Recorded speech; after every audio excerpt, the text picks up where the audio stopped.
저는 올해 66살, 이름은 박상민이라고 합니다. 지금은 서울 강서구의 오래된 아파트에서 혼자 살고 있지요. 아내와 사별한 지 벌써 3년이 흘렀습니다. 그 세월 동안 제 삶은 깊은 겨울 속에 갇혀 있는 듯 했어요. 사람들은 시간이 모든 상처를 치유한다고 말하지만 제게는 그렇지 않았습니다.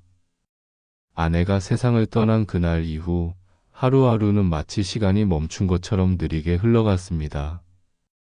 집안 곳곳에는 아직도 아내의 흔적이 남아 있었습니다. 작은 화분, 주방에 걸린 앞치마, 침대 옆 협탁 위에 놓인 오래된 안경테까지 모두가 여전히 아내의 존재를 속삭이는 듯 했죠. 저는 그 흔적들과 함께 살아가고 있었습니다. 아내가 떠난 직후에는 친척들과 이웃들이 찾아와 위로의 말을 건네곤 했습니다. 그러나 시간이 조금 흐르자 모두들 각자의 삶으로 돌아갔습니다. 남은 것은 적막한 아파트뿐이었죠. 저녁이 되면 TV를 켜놓고 소파에 앉아 있다가도 어느 순간 불쑥 눈물이 차올라 고개를 숙이곤 했습니다. 이유는 단순했습니다. 함께 식탁을 채워주던 사람이 더 이상 없다는 사실, 그 단순한 진실이 마음을 무너뜨리곤 했습니다. 저희 부부에겐 딸 하나가 있습니다. 딸은 결혼해서 아이 둘을 키우며 분주한 나날을 보내고 있지요. 주말이면 아이들을 데리고 가끔 제 집에 찾아옵니다. 손주들이 뛰노는 모습을 보며 잠시나마 웃음을 되찾지만 아이들이 돌아간 뒤 집안에 찾아오는 정적은 오히려 더 깊은 공허감을 남겼습니다. 딸은 늘 걱정스러운 눈빛으로 말했습니다. 아버지, 이렇게 혼자 계시면 외로우실 거예요. 무슨 취미라도 가지시든지 아니면 좋은 분을 만나보세요. 그럴 때마다 저는 어이없는 듯 웃으며 고개를 저었습니다. 이 나이에 무슨 너희 엄마 하나로 충분하다. 하지만 사실 제 속마음은 달랐습니다. 외로움은 점점 더 무겁게 제 삶을 짓눌렀고 가끔은 대화할 사람 하나 없는 현실이 견디기 힘들었습니다. 그러던 어느 날이었습니다. 딸아이가 제 핸드폰을 만지작거리더니 갑자기 한 가지 제안을 했습니다. 아버지, 요즘은 시니어들도 소개팅 앱을 많이 사용한대요. 아버지도 한번 해보세요. 순간 저는 어처구니 없다는 듯 웃음을 터뜨렸습니다. 얘야, 내가 지금 나이가 몇인데 무슨 소개팅이냐? 칠순이 코앞인데 사람들한테 웃음거리 되려고? 하지만 딸은 진지했습니다. 아버지, 요즘 시대가 달라졌어요. 나이 드신 분들도 새로운 친구나 대화 상대를 찾는 거 전혀 이상한 일이 아니에요. 꼭 연애가 아니더라도 좋은 분을 만나 대화라도 하시면 좋잖아요. 저는 고개를 저었지만 딸의 눈빛에는 강한 확신이 담겨 있었습니다. 결국 딸은 제 핸드폰에 직접 소개팅 앱을 설치해 주었습니다. 솔직히 말해 처음에는 수치심 같은 것이 들었습니다. 내가 이 나이에 무슨 짓을 하는 건가? 핸드폰 화면 속 프로필 작성칸을 바라보며 멍하니 앉아있던 기억이 아직도 생생합니다. 이름, 나이, 직업, 취미를 입력하라는 문구가 화면에 떴습니다. 66, 은퇴한 직장인, 취미는 골프와 음악 감상. 그렇게 몇 마디를 적어 넣으면서도 마음은 한없이 복잡했습니다. 누군가 이런 제 모습을 본다면 분명 아직도 정신 못 차렸구나라며 비웃을 것만 같았습니다. 앱을 설치한 첫 일주일은 그저 허무하기만 했습니다. 매일 아침 핸드폰을 열어봤지만 메시지는 단 한 건도 오지 않았습니다. 그럴 때마다 역시 내가 할 짓이 아니었구나 싶었고 앱을 삭제할까 수십 번도 더 고민했습니다. 그러나 딸아이의 당부가 떠올라 한동안은 그냥 두었습니다. 그런데 바로 그때 제 인생을 흔들어 놓을 한 메시지가 도착했습니다. 혹시 오늘 저녁 시간 괜찮으세요? 처음 보는 문장이 화면에 뜨는 순간 제 심장은 철렁 내려앉았습니다. 눈앞이 갑자기 환해지는 듯 했죠. 설마 나한테 이런 일이? 또 떨리는 손가락으로 메시지를 다시 확인했습니다. 보낸 사람의 이름은 이정화. 프로필 사진에는 단정한 단발머리에 은은한 미소를 짓고 있는 여성이 있었습니다. 나이는 64세, 은행에서 30년간 근무하다 퇴직 후 여행을 다니며 지낸다는 소개가 적혀 있었습니다. 그 짧은 글과 사진이 제 마음을 단번에 흔들어 놓았습니다. 그날 밤 저는 핸드폰을 붙잡고 한참을 망설였습니다. 답장을 보낼까 말까, 이 메시지가 혹시 장난은 아닐까, 별별 생각이 다 들었습니다. 그러나 오랜만에 느껴보는 이 두근거림을 외면할 수 없었습니다. 결국 짧게라도 답장을 보냈습니다. 네, 괜찮습니다. 단 4글자였지만 제게는 세상에서 가장 큰 용기를 필요로 한 문장이었습니다. 그 순간부터 저의 삶은 조금씩 다른 방향으로 흘러가기 시작했습니다. 몇 년 동안 잿빛 일상 속에 갇혀있던 제 가슴이 서서히 뛰기 시작한 것이죠. 단 한 통의 메시지였지만 그 안에는 다시 살아가도 좋다는 희망이 담겨 있었습니다. 저는 그날 밤 오랜만에 불을 끄고 누워 설레는 마음으로 천장을 바라보았습니다. 잠은 쉽게 오지 않았습니다. 혹시나 내일 아침 눈을 떴을 때 오늘의 일이 꿈처럼 사라져 버릴까봐 두려웠습니다. 이정화라는 이름의 그녀는 제게 낯설면서도 이상하게 친근한 기운을 풍겼습니다.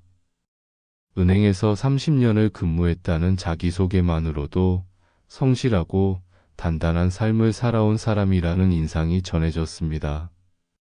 그러나 사진 속 그녀의 눈빛과 입가에 맺힌 작은 미소는 또 다른 무언가를 품고 있었습니다. 단정하고 고요하면서도 어쩐지 여유롭고 장난기 어린 기운까지 느껴졌습니다. 처음 대화를 나누기 시작했을 때 그녀는 짧은 문장 사이사이에 의외로 부드럽고 섬세한 뉘앙스를 담아 보내왔습니다. 상민 씨 혹시 여행 좋아하세요? 저는 음악 듣는 걸 참 좋아해요. 특히 재즈. 젊었을 때는 일하느라 바빠서 이런 대화도 잘 못했네요. 그 몇 줄의 문장이 제 마음을 묘하게 흔들었습니다. 처음엔 가볍게 안부를 묻고 취미를 주고받는 정도였지만 며칠이 지나자 그녀와의 대화는 점점 길어지고 깊어졌습니다. 밤이면 침대에 누워 불 꺼진 천장을 바라보며 핸드폰 불빛에 기대어 그녀와 이야기를 이어갔습니다. 서로의 젊은 날 이야기, 좋아하던 영화, 가보았던 여행지, 그리고 문득 떠오른 사소한 추억들까지. 그녀는 제 유머에 웃음을 터뜨렸고 저는 그녀의 세련된 말투에 점점 매료되었습니다. 놀라운 건 단 한 번도 만난 적 없는 사이인데도 그녀의 목소리가 귓가에 들리는 듯 생생하게 다가왔다는 사실입니다.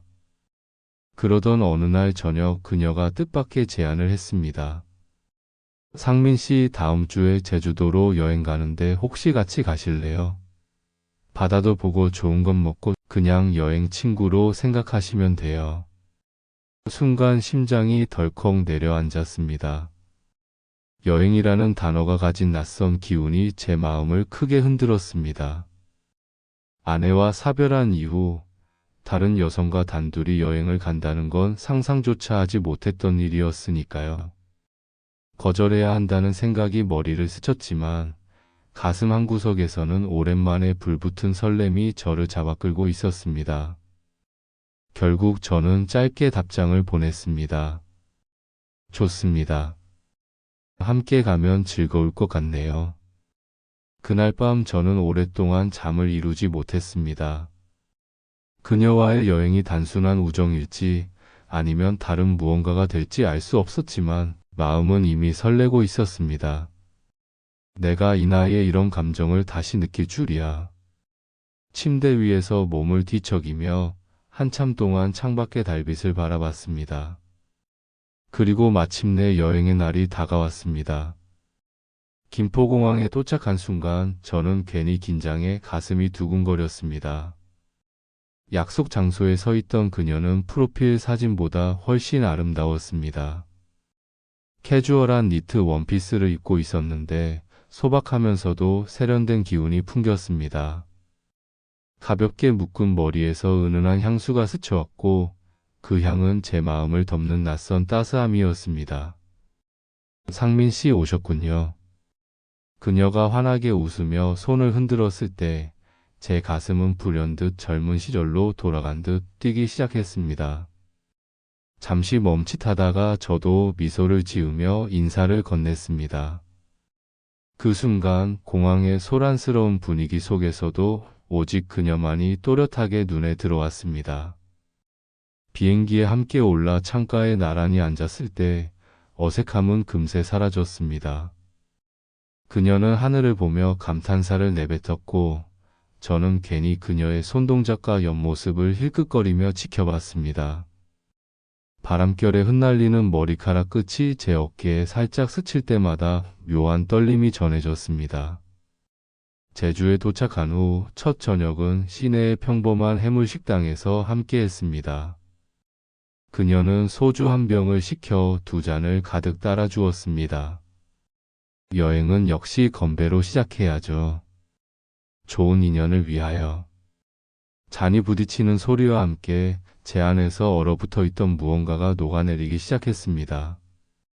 술이 들어가자 대화는 더 자연스럽게 흘러갔습니다. 그녀의 웃음소리는 또렷하고 눈가에 번지는 잔잔한 주름은 오히려 매혹적으로 느껴졌습니다.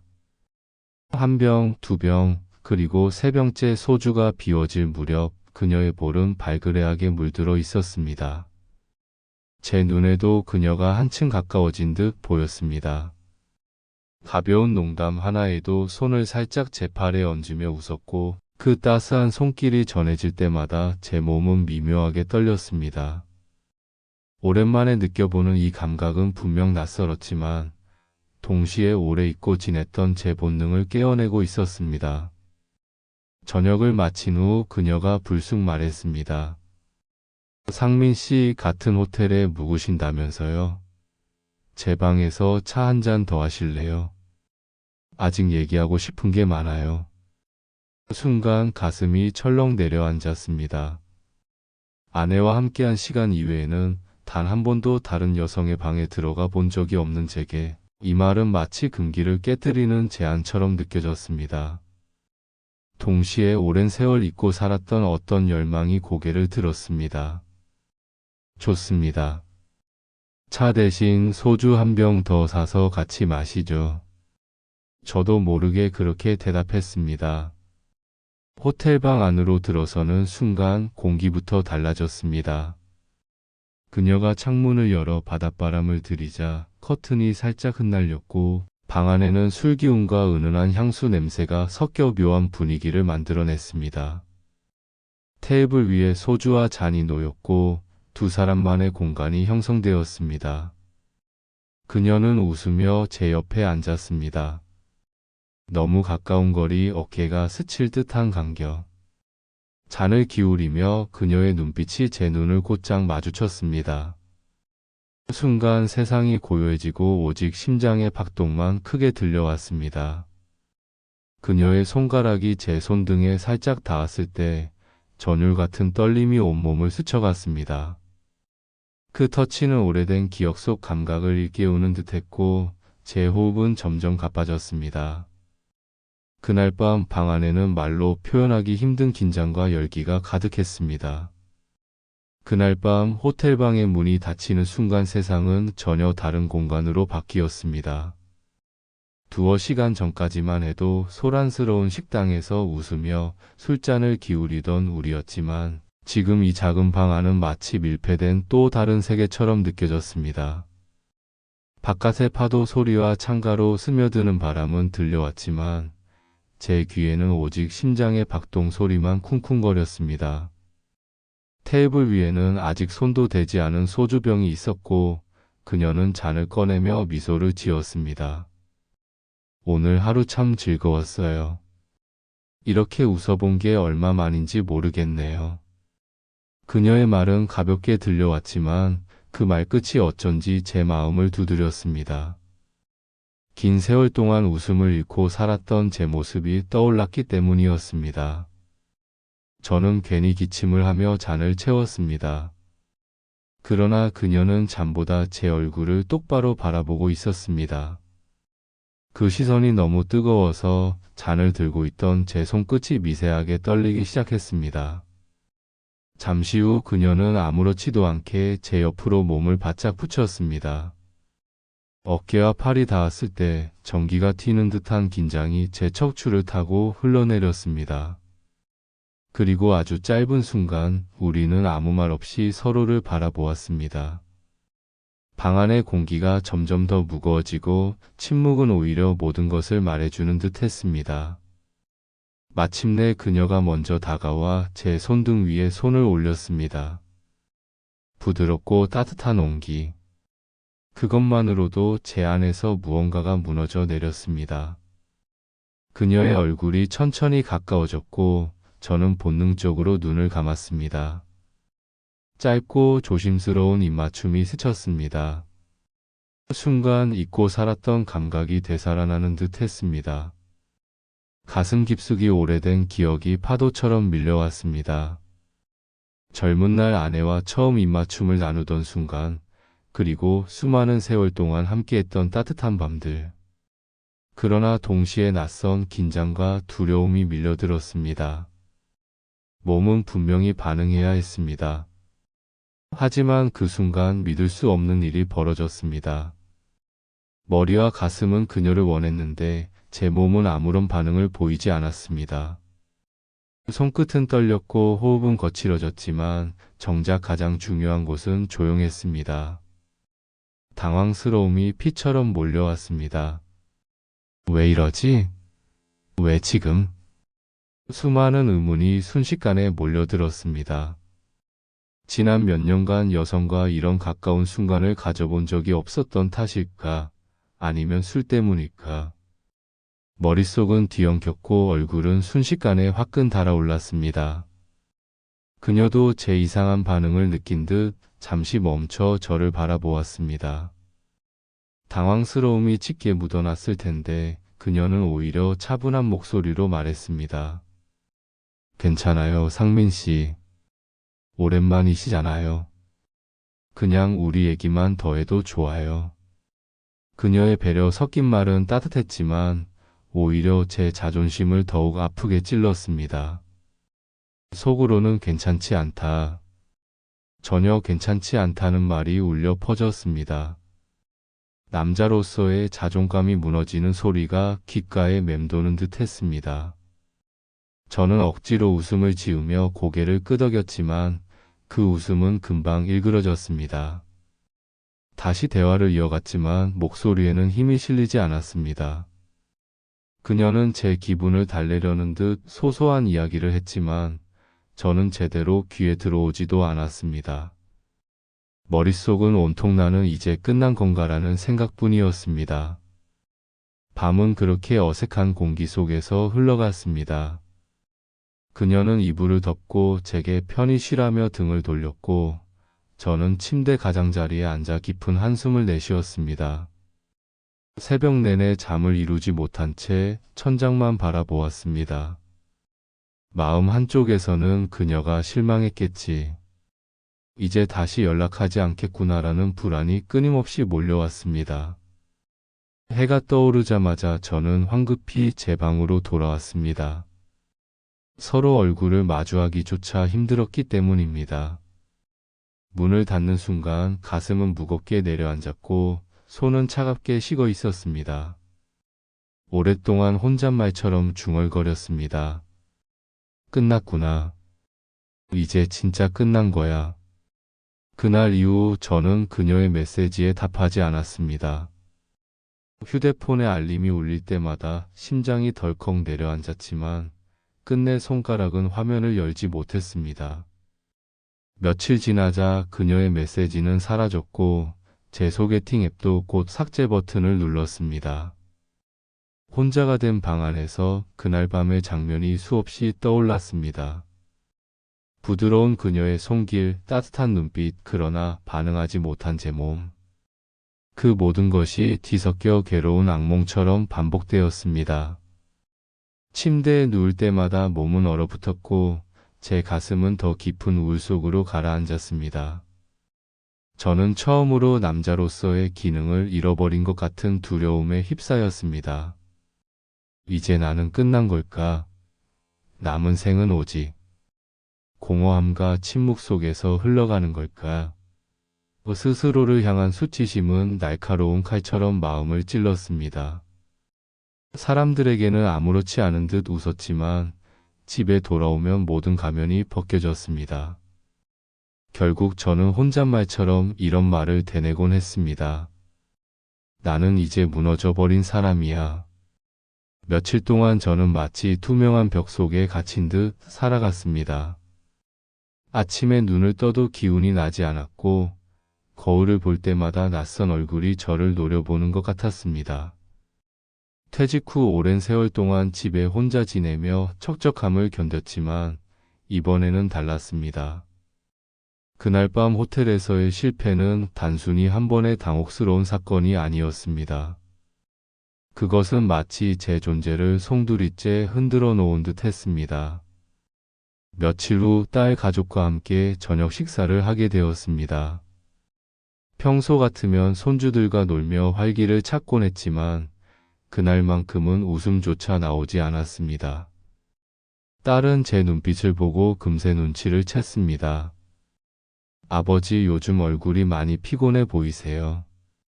무슨 일 있으세요? 저는 고개를 저으며 아니야, 별일 없어. 잠을 좀 못 잤을 뿐이야 라고 대답했지만 제 목소리는 너무나 무거워 딸도 안심하지 못하는 눈치였습니다.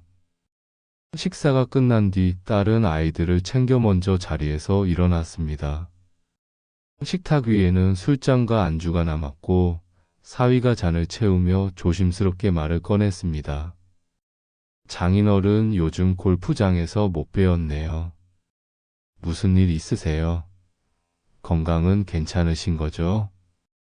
그 질문에 저는 순간 말문이 막혔습니다. 아무렇지 않은 척 웃어넘기려 했지만 목구멍에서 뭔가 턱 걸려 나오질 않았습니다. 술기운 때문이었는지 아니면 더 이상 이 괴로운 마음을 혼자 감당할 수 없어서였는지 그 순간 제 눈가에 뜨거운 것이 차올랐습니다. 사위는 당황한 듯 제 손을 잡으며 말했습니다. 혹시 무슨 힘든 일이 있으세요? 지원이 딸한테는 말씀 안 하셔도 돼요. 저한테만 얘기해 보세요.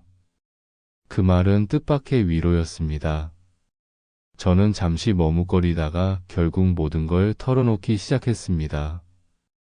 소개팅 앱을 딸이 깔아주었다는 이야기, 거기서 만난 정화라는 여성과 제주도로 여행을 갔다는 이야기, 그리고 그날 밤 제 몸이 뜻대로 반응하지 않아 겪었던 굴욕적인 경험까지. 목소리는 떨렸고 몇 번이나 말을 멈추었지만 사위는 단 한 번도 끼어들지 않고 묵묵히 고개를 끄덕이며 들어주었습니다. 모든 얘기를 쏟아낸 뒤 저는 빈잔을 탁자에 내려놓으며 고개를 떨궜습니다. 이런 얘기까지 내게 해야 하는 내가 참 한심하다. 이제 난 남자로서 끝난 것 같구나. 목소리는 거의 속삭임에 가까웠습니다. 그러자 사위가 잠시 잔을 들더니 의외의 말을 꺼냈습니다. 장인어른, 그런 일 사실 흔한 겁니다. 제 친구 중에도 결혼 초에 너무 긴장해서 비슷한 일을 겪은 사람이 있었어요. 그 친구가 뭐라고 했는지 아세요? 심리적인 거다. 너무 큰 의미를 부여하지 말라고 하더군요. 저는 멍하니 그를 바라보았습니다. 그 순간 사위의 입에서 나온 또 다른 단어가 제 귀를 번쩍이게 했습니다. 혹시 비아그라 생각해 보셨어요? 술 기운이 확 깨는 기분이었습니다. 아들 같은 사위의 입에서 그런 단어가 나오리라곤 상상도 못했습니다. 얼굴이 화끈 달아올라 잠시 말을 잇지 못했습니다. 그러나 사위는 멋쩍게 웃으며 말했습니다. 죄송해요. 제가 너무 솔직했죠. 그런데 요즘은 남자들 사이에서 흔한 얘기예요. 다들 농담처럼 말하기도 하고 실제로 도움을 받기도 하고요. 장인어른 나이쯤 되시면 누구라도 겪을 수 있는 문제라고 생각해요. 저는 술잔을 내려놓으며 낮게 중얼거렸습니다. 굳이 그런 약까지 먹어야 하나 모르겠다. 그러자 사위는 진지한 얼굴로 제 눈을 바라보았습니다. 장인어른, 그 약이 중요한 게 아니에요. 사실은 마음의 문제죠. 부담감과 긴장 때문에 그런 거예요. 중요한 건 파트너와의 신뢰와 교감이에요. 서두르지 말고 차분히 서로를 알아가는 거. 그러다 보면 자연스럽게 해결돼요. 제 친구도 그랬습니다. 그 말에 제 가슴 깊숙한 곳에서 무언가가 풀려내려가는 느낌이 들었습니다. 그동안 저는 제 문제를 병처럼 여기며 부끄러워했지만 사위의 말은 그걸 당연히 누구나 겪을 수 있는 일로 바꿔주었습니다. 갑자기 마음이 한결 가벼워졌습니다. 그날 밤 집으로 돌아오는 길, 희미한 가로등 불빛 아래에서 저는 오래간만에 묘한 해방감을 느꼈습니다. 내 문제가 특별한 것이 아니라는 사실, 그리고 해결할 방법이 있다는 사실이 제게 큰 위안이 되었습니다. 그래, 아직 끝난 게 아닐지도 몰라. 다시 시작해 볼 수도 있겠지. 며칠 후 저는 다시 핸드폰을 꺼내 소개팅 앱을 설치했습니다. 이전처럼 두려움과 부끄러움이 엄습했지만 이번에는 달랐습니다. 제 프로필을 다시 쓰면서 저는 거짓 없는 제 모습을 담았습니다. 66, 은퇴한 직장인. 취미는 골프와 음악 감상. 무엇보다 진실한 대화와 교감을 나눌 수 있는 분을 찾습니다. 이번엔 메시지가 몇 개 도착했는데 그중 특히 눈길을 끄는 한 줄이 있었습니다. 안녕하세요. 프로필을 보니 진솔함이 느껴져서 용기 내어 연락드립니다. 저는 65 평생 교사로 지냈고 지금은 손주들을 돌보며 지냅니다. 혹시 커피 한 잔 어떠세요? 서두르지 말고 천천히 알아가면 좋겠습니다. 그 메시지를 읽는 순간 사위의 조언이 떠올랐습니다. 급할 필요 없다. 교감이 먼저다. 저는 천천히 그러나 확신에 찬 손가락으로 답장을 썼습니다. 네, 저도 진솔한 대화를 나눌 수 있는 분을 찾고 있었습니다. 커피 좋습니다. 편한 시간 알려주세요. 이렇게 새로운 이야기가 다시 시작되었습니다. 최은주라는 이름의 그녀와 처음 만났을 때 저는 오래된 가슴 속에 켜켜이 쌓여있던 먼지가 한순간에 거치는 듯한 느낌을 받았습니다. 65살, 평생을 초등학교 교사로 살며 아이들과 함께 웃고 울었다는 그녀는 대화만으로도 묘한 따뜻함을 전해주는 사람이었습니다. 첫 만남은 강남의 조용한 카페였습니다.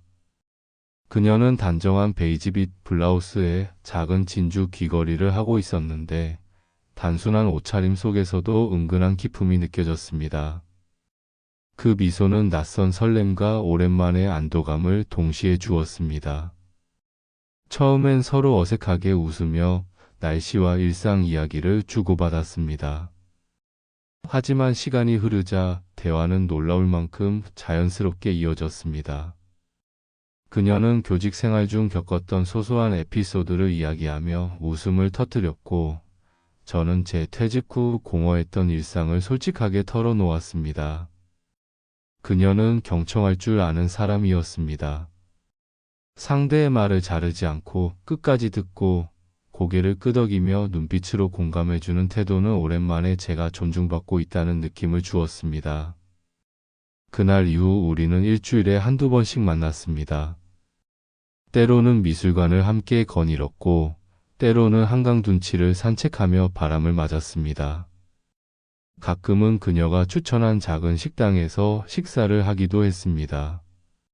함께 있는 시간이 쌓일수록 서로를 향한 신뢰와 편안함이 단단히 자리 잡아갔습니다. 그리고 마침내 그녀가 조심스럽게 제안했습니다. 상민 씨, 봄이 한창인데 우리 제주도 같이 가볼까요?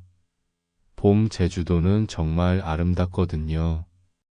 그 순간 제 가슴은 쿵 하고 내려앉았습니다. 제주도. 제게는 실패와 수치심으로 얼룩진 장소였습니다. 하지만 동시에 그것을 극복해야 할 무대이기도 했습니다. 잠시 망설였지만 그녀의 눈빛 속 따뜻한 믿음을 보고 고개를 끄덕였습니다. 좋습니다. 이번엔 다를 것 같네요. 제주에 도착한 첫날 우리는 성산일 출봉에 올랐습니다. 맑은 날씨 속에서 바다는 유난히 푸르렀고 그녀는 제 걸음이 느린 것을 배려해 중간중간 쉬어가며 제 손을 잡아주었습니다. 그 손길은 단순한 도움을 넘어 오래된 제 상처를 어루만져주는 듯 했습니다. 오후에는 유채꽃밭을 함께 거닐었는데 바람에 흔들리는 노란 물결 속에서 그녀의 머리칼이 햇살에 반짝였습니다. 저는 그 순간 그녀를 바라보는 것만으로도 가슴이 벅찼습니다. 저녁은 조용한 흑돼지 바비큐 식당에서 했습니다. 그녀는 작은 잔에 소주를 따르며 부드럽게 미소 지었습니다. 이렇게 자연스럽게 대화할 수 있는 사람이 있다는 게 얼마나 감사한지 몰라요. 저는 고개를 끄덕이며 대답했습니다. 저도 그렇습니다. 억지로 꾸미지 않아도 되는 게 이렇게 편할 수 있군요. 술 기운이 돌자 대화는 점점 더 깊어졌습니다. 그녀는 남편과 사별한 이야기, 아이들과 손주들의 이야기까지 솔직하게 털어놓았고, 저도 제 지난 상처를 조심스럽게 내보였습니다. 그 순간 우리 사이에는 단순한 호감 이상의 신뢰가 자리 잡기 시작했습니다. 숙소로 돌아온 시간은 밤 10시 무렵이었습니다. 우리는 같은 호텔에 다른 방을 예약했는데 로비에서 헤어지려는 순간 그녀가 제 눈을 바라보며 낮은 목소리로 말했습니다. 상민 씨, 오늘 밤 제 방에서 차 한잔 하실래요? 그 말은 마치 오래전 들었던 멜로디가 다시 흘러나오는 듯 제 귀를 울렸습니다. 잠시 심장이 멎는 듯 했지만 이번에는 도망치고 싶지 않았습니다. 조심스레 고개를 끄덕였습니다. 네, 좋아요. 그녀의 방에 들어섰을 때 창밖에는 봄밤의 바닷바람이 부드럽게 불고 있었습니다. 테라스 너머로는 별빛이 쏟아지고 있었고 방 안은 은은한 조명만 켜져 있어 부드러운 그림자가 드리워졌습니다. 그녀는 전기포트에 물을 올리며 말했습니다. 녹차 괜찮으세요? 저는 미소 지으며 대답했습니다. 좋습니다. 하지만 제 가슴은 이미 두근거림으로 가득 차 있었습니다. 우리는 테라스에 나란히 앉아 따뜻한 차를 마시며 밤하늘을 바라보았습니다. 별빛이 그녀의 얼굴을 비추자 저는 문득 숨이 멎는 듯 했습니다. 그녀가 천천히 고개를 돌려 제 눈을 바라봤습니다. 그 시선에는 조급함도 불안도 없었습니다. 오직 진심과 따뜻함만이 담겨 있었습니다. 그녀가 제 손 위에 살짝 손을 올렸습니다. 그 온기는 단순한 온도가 아니라 제 가슴 깊은 곳에 불을 지피는 불씨 같았습니다. 저는 조심스럽게 그녀의 손을 감싸 쥐었습니다. 그 순간 시간이 멈춘 듯 했습니다. 오직 두 사람의 호흡과 심장 소리만이 존재하는 세계. 상민 씨, 서두르지 말아요. 그냥 지금 이 순간을 즐겨요. 그녀의 속삭임은 달콤한 약속처럼 제 귀를 파고들었습니다. 저는 천천히 고개를 숙여 그녀의 입술에 닿았습니다. 처음에는 조심스럽고 서툴렀지만 곧 서로의 호흡이 하나로 얽히며 더 깊은 교감으로 이어졌습니다. 지난번의 실패가 떠올라 순간 망설임이 스쳤지만 곧 마음속 두려움이 사라졌습니다. 이번에는 달랐습니다. 억지로 무언가를 증명하려는 조급함이 아니라 진심으로 그녀와 하나가 되고 싶은 마음만이 있었습니다. 그리고 기적처럼 제 몸은 마음의 명령을 자연스럽게 따라주었습니다. 오랫동안 굳게 닫혀있던 문이 열리듯 모든 감각이 살아났습니다. 그날 밤 우리는 서로를 향해 천천히 그러나 깊이 다가갔습니다. 서두름 없는 움직임 속에서 마치 나이와 상관없는 두 영혼이 교감하는 듯 했습니다. 그녀의 숨결은 따뜻했고 그 숨결이 제 목과 어깨를 스치자 오래된 상처가 녹아내리는 듯 했습니다. 저 역시 그녀를 품으며 오랜만에 다시 살아있다는 감각을 온몸으로 느꼈습니다. 아침 햇살이 창가를 비출 때 그녀는 제 곁에서 미소를 지으며 말했습니다. 잘 주무셨어요. 저는 조용히 고개를 끄덕였습니다. 네, 정말 오랜만에 깊이 잤습니다.